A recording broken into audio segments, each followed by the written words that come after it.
Welcome back to Small Caps. My name's Kerry Stevenson. Delighted today, ladies and gentlemen.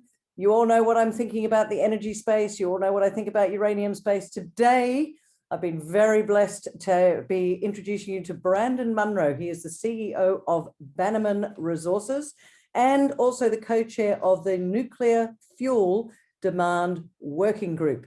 CEO of Bannerman since 2016 and the co-chair of the Nuclear Fuel Demand Working Group since 2018. Now, Brandon understands this sector, and you know I've been going on about it for a while, the uranium sector, very, very well. He's a deep thinker when it comes to this sector. So we're going to get right into it from a macro level. And then at the end, we're going to talk about Bannerman Resources and why right now is a really good time to take a look. Brandon, thanks so much for joining us here on Small Caps. Oh, it's a pleasure, Kerry, and thanks very much for that kind introduction. Well, it's a sector that you do understand very well, and I'm passionate about educating people that uranium as an energy source is potentially the best for our future because it's a very clean energy source. But it seems not to be on the radar of very many people, apart from sort of people like myself and Rick Rule, who turn around and say uranium is great and people need to embrace it. Why do you think at the moment that uranium seems to be getting a bit of a bad rap? Well, I think where we're at the moment with nuclear power and therefore uranium is a large proportion of certainly Australian society and other countries as well, including Europe, are slowly emerging from a decade-long period of mistrust and frankly misapprehensions about nuclear power because of radiophobia. There was a time in the 70s when the civil nuclear power process was starting to get going, where it was seen as an absolute energy panacea, which it was. It was an incredible technology. In the States, they were talking about phrases like too cheap to meter.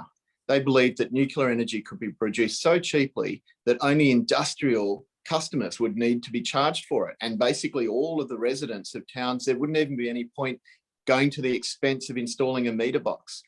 And then we had the China syndrome, Hollywood film introduced in 1979, which had a fictional nuclear disaster. And you'd never believe it, but 3 weeks later, there was a control room problem at 3 Mile Island.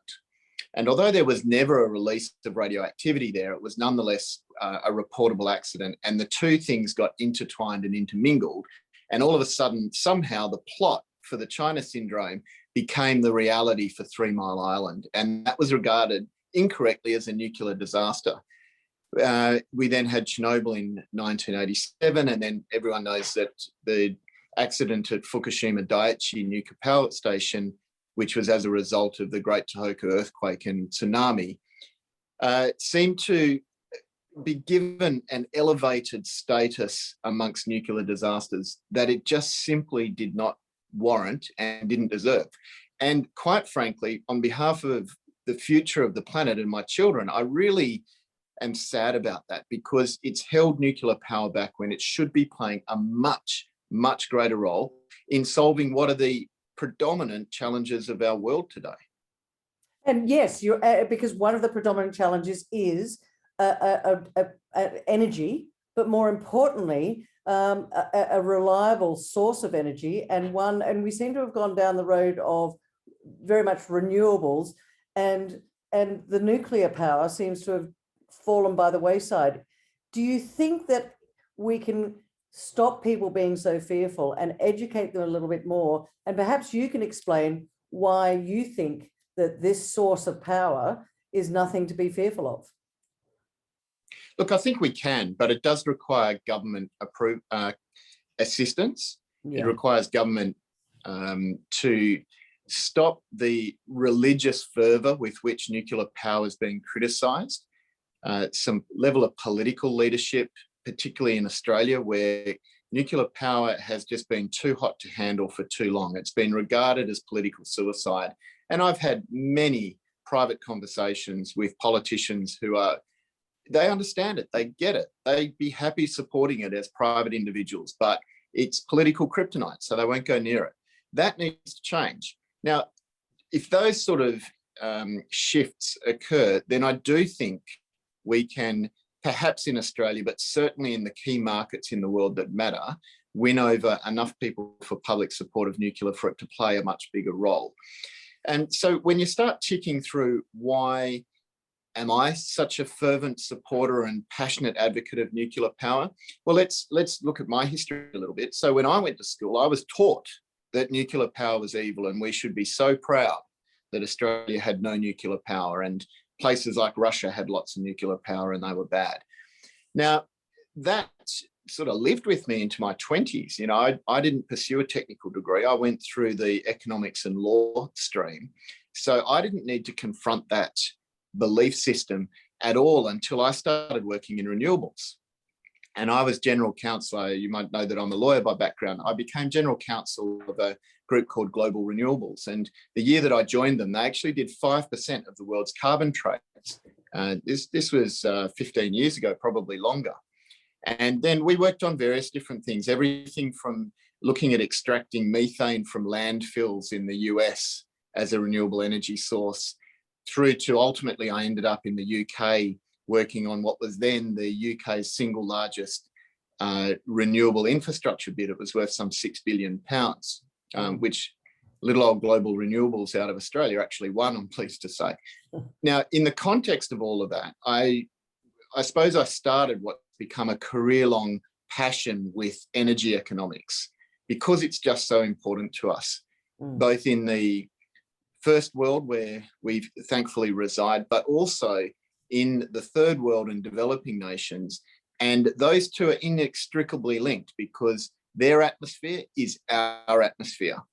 And as much as we can insulate ourselves from so many of the difficulties of life sitting in our privileged existence as we do in Sydney or Perth, we still share the world's atmosphere.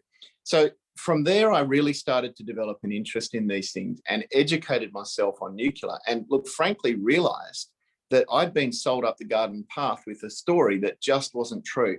And Kerry, this was long before people were tolerant of nuclear power, long before its image started to change. Now, thankfully, I had the opportunity to have more of a commercial interaction with nuclear power and the uranium sector more specifically, through being involved in some of the more interesting transactions that it took place during the last boom. And that was a lot of fun. And it also introduced me to really the commercial power of the uranium sector, and in particular, the incredible swings that it has as a commodity and the very long wavelength that uranium has as a commodity, as opposed to your 6-7 year cycle that most commodities have. I want to just interrupt you there for a moment, because you talked about you were with Global Renewables and you were on that sort of that renewable energy. What was the shift that took you from that sort of that renewables and, you know, methane out of that the US into uranium? I just want to, how did that jump happen? Well, you know, it's so interesting to look back only 15 or so years.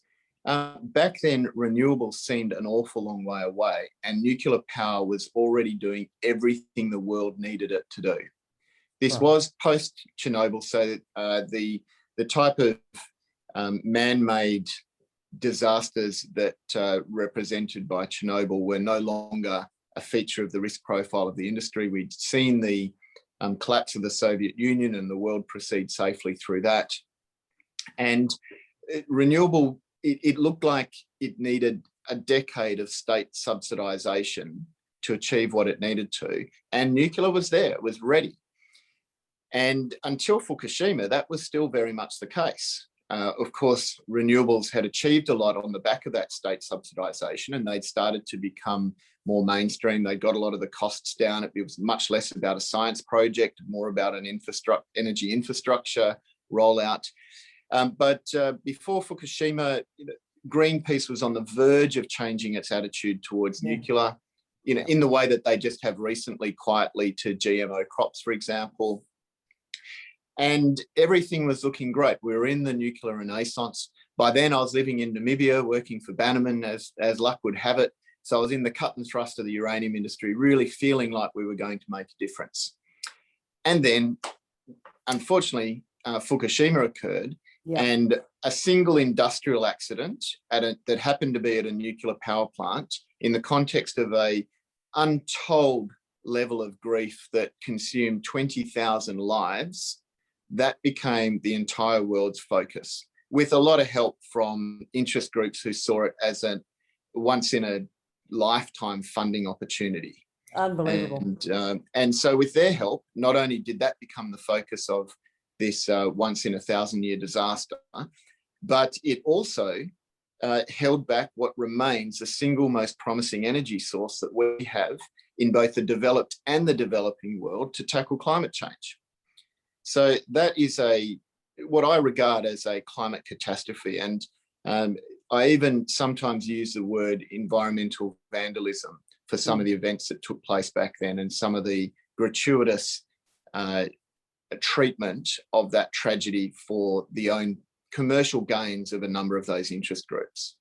I can see it's actually, it has affected you, and it actually makes you pretty cranky about, and it was 10 years ago, but it's still around, it's still affecting people.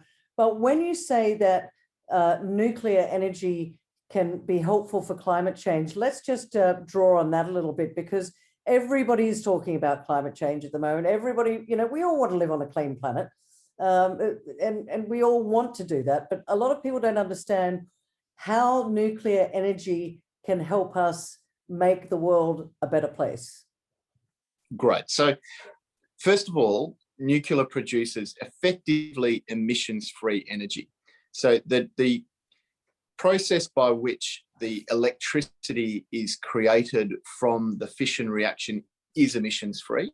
The reason I say it's effectively emissions-free is, of course, there are emissions required to build a nuclear power plant. Yeah. There are some emissions required to mine the uranium to then turn it into nuclear fuel. But that is a tiny, tiny proportion of the total amount of electricity that's created. And in fact, when modern technologies are applied, it's less than wind and solar. Because, of course, you need a lot of energy to make solar panels in the first place. The same can be said for wind turbines. So across the whole life cycle, although it's not commonly reported this way, I can tell you factually that nuclear energy using centrifuge enrichment rather than gaseous diffusion, which is the old-fashioned technology that the green lobby groups like to use in their calculations, nuclear energy is demonstrably the lowest emission, lowest carbon form of producing electricity. But look, that's the first layer, but it goes a lot further than that, because whilst the type of energy that you get carbon-free from solar is extremely useful when you're using it, you then have to look at a whole bunch of system costs, which you can't ignore. So if you want to install solar to, let's say, displace coal-powered, so you're wanting to shut down a coal power station and replace it with solar. Look, the first thing you need to do is you're going to need to build that solar most likely a long way from where the coal is, because the power station's typically surrounded by either industry or people, and you need lots of open space for the solar field. So then you have to build transmission lines that don't already exist, because by definition, you're looking for a great big open field that doesn't have anything, that won't have power lines built to it, right? But then you have to say, well, what are we going to do when the sun isn't shining? Yeah. Either because it's nighttime or because, there's a storm or a cloud event or something like that. So what usually happens is a grid operator then builds a gas-fired power station, because that's still the cheapest way to infill intermittent renewable energy. Cheapest when you're not paying for the carbon, when you're not costing the carbon out. And so renewable energy so far have primarily benefited the gas industry. And look, sitting in Perth, I'm not entirely unhappy about that, because West Australia is the Saudi Arabia of gas. But I'm, a bit distressed about that from a climate point of view and from a future of the Earth point of view. And then you've got a bunch of other system costs, because in addition to having that gas backup, you've then got a renewable energy source, whether it's solar or wind, that's highly unpredictable. Solar's more predictable, but wind can be highly unpredictable. And you've got a supply that can exhibit enormous variations. And for other surrounding power sources, they then need to adapt to that. So they can't be run as efficiently. So the sunk cost that you might have in other power sources isn't optimized. Now, the thing is, all of those system costs, they're not priced in when we hear about the cost of solar or the cost of wind. It's just the incremental cost. What mostly gets reported by the media is this is how much we can deliver solar power during the hours that the sun is shining, on the assumption that the grid actually needs that electricity. So that's why you end up having these phenomenally cheap amounts, like the Californian auction where it comes in at 1.7 cents a kilowatt hour. But who has to pay for all of those other system costs? Who has to pay for the gas backup to be built? Who has to pay for all the transmission lines? Who has to pay for the poor economic utilisation of the other electricity sources? Not the solar operators. It's us as consumers. It's industry. It's our national competitiveness because our manufacturing industry isn't getting power as cheap as it should. Now, that isn't a rant for a rant's sake. And look, I'm not a wholesale critic of renewable energies. I should have said that at the beginning. They do have their role, and I'm in favour of renewable, just appropriate renewables, not this blind religious faith that renewable can power grids to 100%. The thing is, you don't need those system costs with nuclear power. It runs 24/7, emissions free. It can operate under an extraordinary range of climatic and seasonal conditions, as we saw in the polar vortex that the United States has just experienced, where in many instances, nuclear was the only power left standing. And so France has demonstrated this. They totally decarbonised their electrical grid in the 1970s in only 10 years by turning to nuclear power. And for much of that time, nuclear power constituted more than 75% of their total electricity.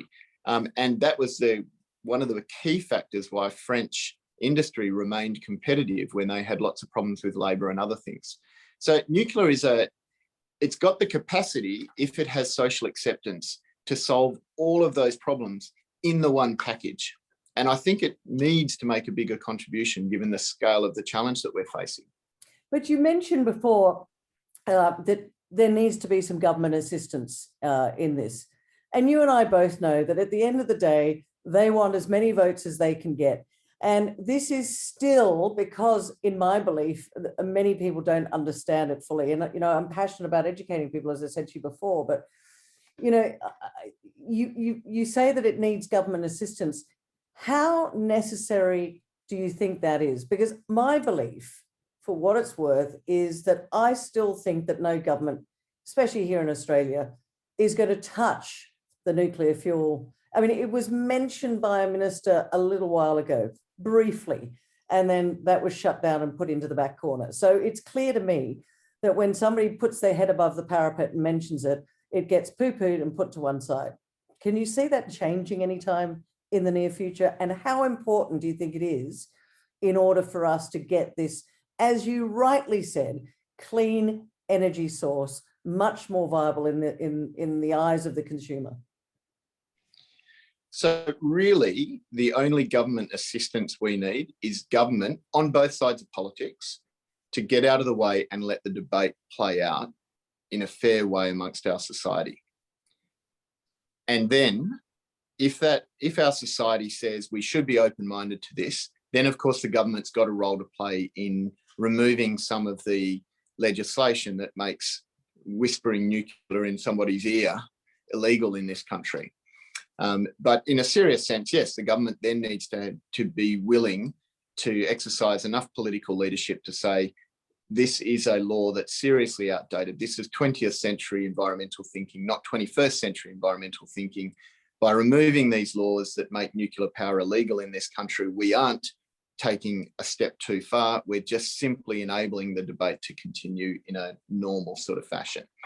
And if there was a proper debate in Australia, on the basis of new nuclear technology, not conventional reactors that represent the backbone of nuclear power today, but rather the small modular reactors and the generation 4 reactors as they're known, they could have a very valuable place in the Australian energy mix. And Kerry, I'll tell you where they can play just such a helpful role in so many different dimensions in Australia. In the displacement of coal-fired power stations. And the reason that's the case is you can literally build a SMR or small modular reactor in the car park of a coal-fired power station, and on one day turn off the power station for the coal, and on the next day turn on the SMR and utilise all of the existing grid infrastructure, so that there aren't those system costs that we talked about that you would need to introduce if you're displacing coal with a mixture of solar and wind that's coming from potentially tens and hundreds of kilometres away. But I'll tell you what's even more important. You can displace the economic disadvantage to those communities that they will suffer as their coal power is turned off. Yeah. And in many of those communities, particularly over the east coast of the country near where you are, you know, you look through the Hunter Valley and through Queensland and so on, communities will necessarily be devastated as their coal-fired power station turns off. And some of the economic advantages that their industry's got because of that source of power start to wane. There is an opportunity, if we're prepared to be mature enough about it in Australia, to start looking to replace those coal-fired power stations with SMRs. And in many cases, the jobs are transferable. The jobs that are involved in operating a nuclear power station, particularly an SMR, are well paid, they're highly trained, they are good contributors to local economies. And moreover, it's a reason for industry to stay in those communities, not migrate to other parts of the country where there might be a more consistent set of baseload power. But Brandon, do you need the same amount of people? So let's take the coal-powered fire station, employs X, and let's just make a nice round number, employs 100 people, and of course that's the community, et cetera, et cetera. Would an SMR need the same sort of labour as a coal-fired power station, or would it be much less? Look, it's going to depend a bit on which SMR technology. Generally, it's less. A lot of the moving parts that you would have in a coal station don't exist with an SMR. Yeah. However, if you compare it to solar or wind, which are basically built and forgotten from a labour perspective, they're built and forgotten, it's still a huge stride forward. And there are plenty of opportunities to build industry around SMRs, because bear in mind, you know, they don't only produce electricity, they also produce heat. So there's a large portion of industrial electricity demand that doesn't actually go to operating electrical circuits. It goes to heating things so that you can make things in industry. So we could create a better manufacturer. Could we get our manufacturing sector back being competitive by using a better source of a cleaner and a better and a cheaper source of energy, as in the nuclear energy source? Well, that's exactly the sort of thing that it's got to offer, Kerry. And let's not even start talking about the buzzword these days, which is hydrogen. Yeah. So the production of pink hydrogen, or using hot heated electrolysis, as we stand today, is far more efficient than cold electrolysis. So the production of hydrogen from water using electrical processes from ambient temperature. Hot electrolysis, where the process heat is created by the nuclear power plant itself, and then the electricity is absorbed from the plant, is, as we stand today, it's the only clean way of producing hydrogen economically, which we can't do here in Australia, but there's opportunities like that that are adjuncts to a more mature debate about the subject in this country. Oh my goodness, I'm going to be excited when we can get a more mature debate. We don't have a lot of time, and I do want to make sure we get on to Bannerman as well. One of the things that comes back to me constantly is, Kerry, it's not just about the radiation. So there's a fear of that sort of that R word, but what about the W word, waste?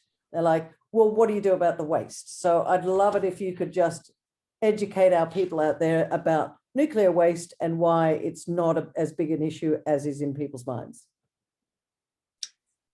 You know, I'd love to do that, because I've got a lot of my own personal story to tell on that. My first exposure to nuclear waste was, you might remember a long time ago, there was a group called Pangea who came to Australia who wanted to set up a long-term waste repository, exactly the type of model that the South Australian Royal Commission looked at a couple of years ago.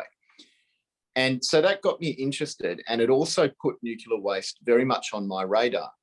And so as I was going through this career transition and looking at all different energy sources, I was very aware of what was regarded in those days as the Achilles heel of nuclear power.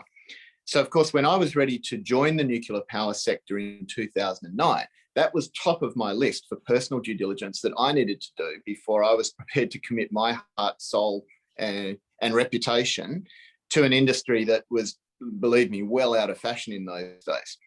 So I went to the premier nuclear waste repository in Finland, which is just near the Olkiluoto nuclear power station there. That's one of two facilities that the South Australian Royal Commission visited about 10 years after me.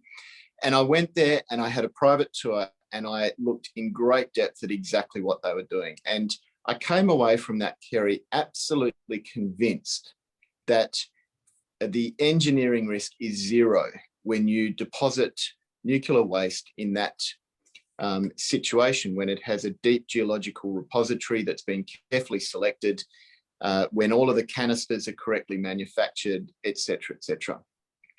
And so there is a solution. There's no question that there's a solution. It's a solution that can exist for many civilizations worth of time. And it exists today. It's not a plan. It's a reality in Finland. It's a reality in France. And don't forget that 96% of nuclear waste is capable of being recycled. Yeah. And that's the French model. But I'd say one other thing, Kerry, in defense of nuclear and its waste. At least we know exactly where it is, and we can deal with and control 100% of the waste that comes out of a nuclear power plant compared to other energy sources. Of course, with coal, most of that waste goes up into the atmosphere never to be had responsibility for again. And then you get other solid waste that's produced from coal, which isn't very helpful either. Similar with other fossil fuel sources such as gas. But, even renewables hasn't solved their waste problem. No one has yet figured out what to do with the millions of tons of solar panels that will be decommissioned over the next decade. At the moment, there's a couple of theories about how certain aspects might be recycled, and otherwise there's a lot of toxic stuff in a solar panel, that we haven't spent the last 50 or 60 years learning how to deal with, like we have in the nuclear industry. The same can be said of wind turbines. There's a large component of landfill that currently is a solution for wind turbines. Sorry to interrupt you. Doesn't a wind turbine, like I've seen the damn things, they're huge. Don't they just last forever? No, they don't. They don't at all. And the experience that we're having at the moment is that the current stock of wind turbines that are nearing decommissioning are having shorter lives than what was originally planned. So instead of being planned for a 20 or 25-year life and financed for that period, they're coming in at more like 16, 17, 18 years. Now, you don't hear that talked about. You don't hear that there is a risk to the cost of wind because it might be that the amortization periods on which this upfront cost is being spread is a little bit generous. So I suppose I want to round that off by just saying, look, this isn't about bagging out alternative technology. It's about making the point that there is no perfect energy source as we stand today. We know that fossil fuels are far from perfect. Hydropower is far from perfect. But the problem that I have with probably our mainstream media and the belief system that many, many people have got is that renewable energy in the form of wind and solar is perfect, and it isn't. Yeah. Nuclear has its imperfections, but all of those energy sources have also got imperfections. And certainly it's my conviction and belief that nuclear has the narrowest selection of imperfections of any of those energy sources. And that's why we should have more of it. I couldn't agree with you more, but we've just got to get that fear factor out of people, and we've got to keep educating them. Brandon, I could talk to you for another hour, and do you know what? I would love to have you back on again, because you are a deep thinker when it comes to the uranium sector, and there is a need for us to educate people about the fact that it is not this nasty bad thing that's going to come and kill us all. In fact, it's going to help the planet. It is also a cost-effective way. And you know what, ladies and gentlemen, everyone's always talking about the cost of energy. Actually, nuclear could be a very good source of supply. And as Brandon just said, you know, it's not going to solve all the problems, but if you put it in the mix in a much better way than we are at the moment. I mean, for example, I think this is hilarious. In New South Wales, you can explore for uranium, but you can't mine it. What an incentive that is. I just, you know, that's government policy gone mad. But anyway, let's go on to the fact that you're CEO of Bannerman Resources. You've got the Etango project in Namibia, which is quite a big project, and you're expecting to be online in 2025. Let's just explain. We've got a very big investor audience out there, Brandon. So explain to them why you think now is the time for Bannerman Resources to shine. Well, there's two aspects to that, Kerry. The first one is that obviously we've got a lot of eyeballs on the uranium sector now. So you mentioned at the intro that I've been in this role since 2016. 4.5 of those 5 years were pretty hard. We were in the wilderness in uranium, and we were still trying to climb our way out of a bear market that started with Fukushima 10 years ago. Now that's starting to change. It's only changed slightly in the price, but certainly investor sentiment has changed a lot. So from a timing point of view, I think for investors who haven't had the patience to sit out the last 4 or 5 years, now's a great time to be looking at the uranium sector generally, as well as companies like Bannerman. Now, the second thing I'd say is we're in quite a pivotal point in our company's history, because very recently what we've done is introduced what I think is a game changer with our project in the form of the Etango 8 development pathway. So if you can give me a moment to explain that. Yeah. We have the Etango uranium project. It's an enormous project in Namibia. And with we did a DFS back in 2012, which we optimized in 2015. We operated a pilot plant for 3 years. And that was at a very, very large scale. So people can go to our website to get all the disclaimers, but let's just say that average mine production was 7.2 million pounds per annum. And to put that in a bit of perspective, that's enough uranium to service 16 or 17 conventional 1 gigawatt reactors. So it's enough to build an entire fleet. But with that scale comes obviously a high capital cost. And for a lot of investors, that was a friction point with Bannerman. Yeah. It's very hard to reconcile a company that's got a market cap that shows all of the scars of being beaten up during a bear market with $800 million capital cost. Yeah. So what we spent about a year doing and ultimately delivered on last August was a development pathway for Etango where we dramatically reduced the capital cost and introduced it in a scalable way where we can get into production sooner with lower development hurdles, establish ourselves as a producer, become profitable, and then we can make the decision whether to add additional modular production to that, potentially up to the originally envisaged production level. And that does a few things for us. First of all, that CapEx came down from almost 800 million US to 250 million US. Oh, wow. And our production only halved for that. So that was a good disproportionate gain there. We didn't do that by sacrificing operating costs. We were able to reduce operating costs, which was very pleasing. And also it means that, as you say, we can realistically be in production by 2025 at a production rate of 3.5 million pounds.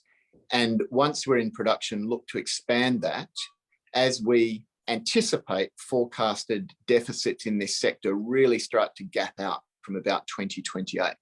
So it has a lot of benefits for us as a company. And I think it's put Bannerman back into the crosshairs for many investors who might have been a little bit dismissive, particularly during the times when there wasn't much momentum in the uranium sector. So I'd really encourage people who are on your show to have another closer look at it, see how much of a game changer it's been for us, see how much of an enabler it is for us as a company into the longer term. And certainly I'm very excited about it and looking forward to progressing those feasibility studies. Well, I can sense it actually from the energy coming from you. You are excited, but a capex of 800 down to 250, but only a 50% drop in production, because that's a more than a 50%, well south of a 50% drop in the capex. What are your next steps at the moment?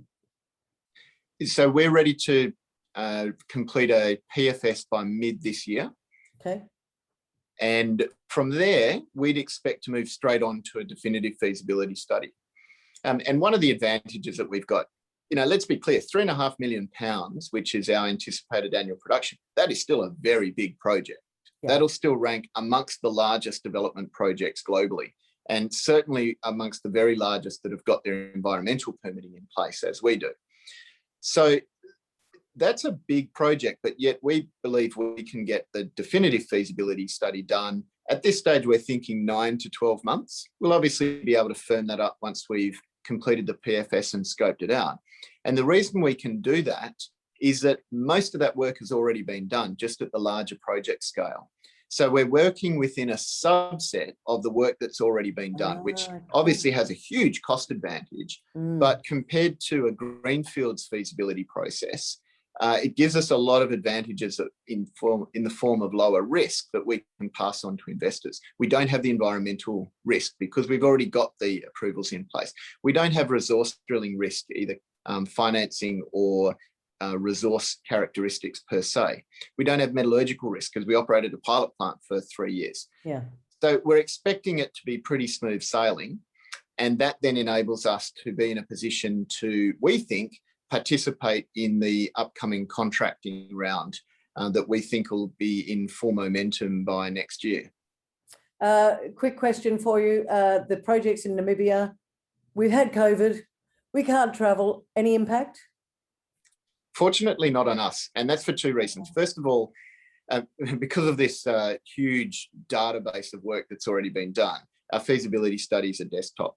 And through a strike of luck, we decommissioned our demonstration plant and some of the additional test work we were doing about a week before things got hairy this time last year. Wow. So that's the first thing. So look, can't claim any credit for that. That was just sheer timing. Yeah. The other thing is we do have a very senior team in country. So Werner Ebert's our managing director. He was the mining manager at the Rossing uranium mine, which is the closest analogy to what we want to build.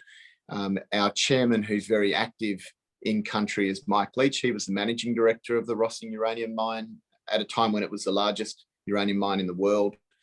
And we've got a good team of consultants in there who've worked on our project, in some cases for 10 years. Right. So fortunately, I haven't had to sort of grind my teeth over not being able to get on a plane to solve something. I can do everything I need to by Zoom at the moment, and what a pleasure that is. We've all got into the Zoom world, haven't we, Brandon? It's look, we've run out of time. It has been an absolute pleasure to talk to you. Let's keep getting the market educated about the fact that it's uranium's time and that it's not a scary monster, ladies and gentlemen, as Brandon has very, very well described. This is a nice, clean energy source, and we need to embrace it, not be fearful of it. Brandon Munro, CEO, Bannerman Resources, thanks for talking to us on Small Caps today. Thanks, Kerry. Thanks for the opportunity, and thanks for helping me spread the message. I really appreciate it.